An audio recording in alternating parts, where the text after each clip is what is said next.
Una giornata dell'autonomia. Articolo di Elia Mioni. Alle volte coincidenze casuali rendono evidenti verità nascoste. Ci è accaduto in questi giorni. Prima ricordando l'anniversario della promulgazione dello Statuto Speciale di Autonomia della nostra regione, il 31 gennaio del 1963, con un interessante ed utile incontro tenutosi a Sedegliano, presso l'Archivio Tessitori, paese natale di uno dei padri di questa nostra regione, e poi con l'incrocio nei lavori parlamentari fra la definitiva approvazione di una modifica statutaria volta a reintrodurre le province nell'ordinamento delle nostre autonomie locali, con la seconda lettura di un insieme di modifiche statutarie della Regione Trentino-Sud Tirolo, ben più corposa e qualificata. Senza dover riprendere gli spunti di interesse storico e di attualità politica emersi dalla conferenza di Sedegliano, che è possibile seguire per intero sul nostro canale YouTube, è bene comprendere appieno le differenze fra le due prospettive che queste modifiche comportano. Da una parte, da noi, si intende rimettere mano, per l'ennesima volta, ad una ristrutturazione del sistema delle autonomie locali, caparbiamente indirizzata al ripristino delle vecchie province, e questo percorso già si annuncia con rischi e pericoli.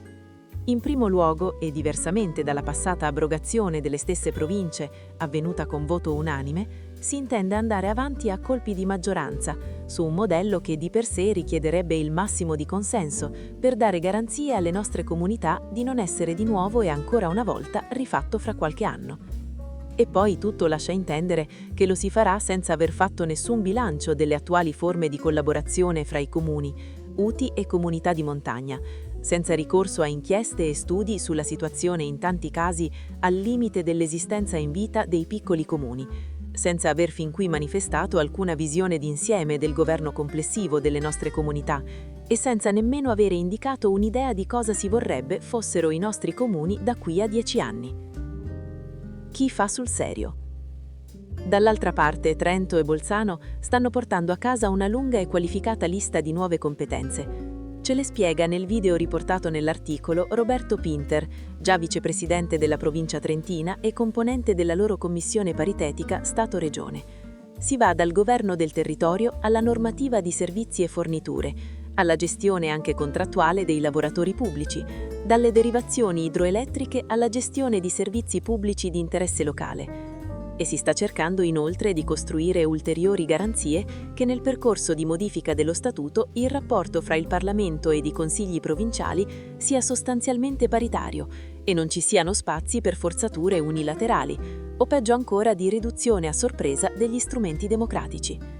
Noi invece siamo riusciti ad eliminare dallo Statuto la possibilità del referendum confermativo delle modifiche alle leggi elettorali, con un banale ordine del giorno approvato solo a maggioranza e in extremis dal Consiglio regionale e recapitato a rotta di collo all'Aula parlamentare. Si manifesta anche su vicende di questo rilievo una sottovalutazione, un disinteresse verso la nostra specialità e la nostra autonomia, che ben si evidenziano quando ricordiamo gli impegni assunti dalla maggioranza e dal Presidente della Regione riguardo agli obiettivi ed ai metodi di lavoro della nostra Commissione Mista Paritetica Stato-Regione, l'organismo deputato a costruire le norme di attuazione ed il consenso per la loro promulgazione. Per una completa informazione al riguardo pubblichiamo a fianco la risoluzione approvata dal Consiglio regionale e ricordiamo la cruda realtà. La Commissione non è mai stata udita in sede consiliare in violazione del regolamento interno del Consiglio regionale, che prevede una convocazione almeno semestrale. La risoluzione sulle linee di indirizzo politico alla componente regionale della Commissione, approvata quasi all'unanimità dal Consiglio regionale e volta a rivendicare nuovi spazi di autonomia, non ha avuto ad oggi alcun seguito. Argomenti che riguardano tutti.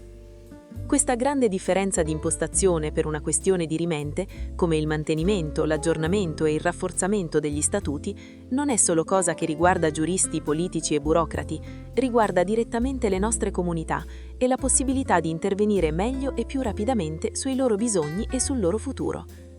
Sappiamo che dietro a questa diversa attenzione e capacità ci sono diverse situazioni politiche. Da un lato c'è principalmente un forte e radicato partito di raccolta nazionale, la SVP, che come sempre tratta con i partiti italiani puntando alla crescita dell'autonomia locale.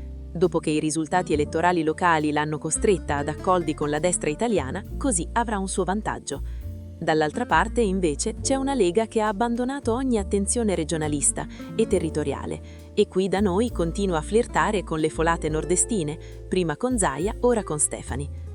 Come è stato detto con chiarezza anche a Sedegliano, bisogna ricostruire quel clima culturale e politico che riapra una grande stagione di dibattito e realizzazioni per la democrazia e per le autonomie. Anche per questo c'è l'idea che, come a Trento e Bolzano, sarebbe necessario istituire una giornata dell'autonomia, dedicata al nostro statuto speciale, alla storia della sua nascita, alle sue potenzialità, al suo futuro. Un'idea nata a Sedegliano.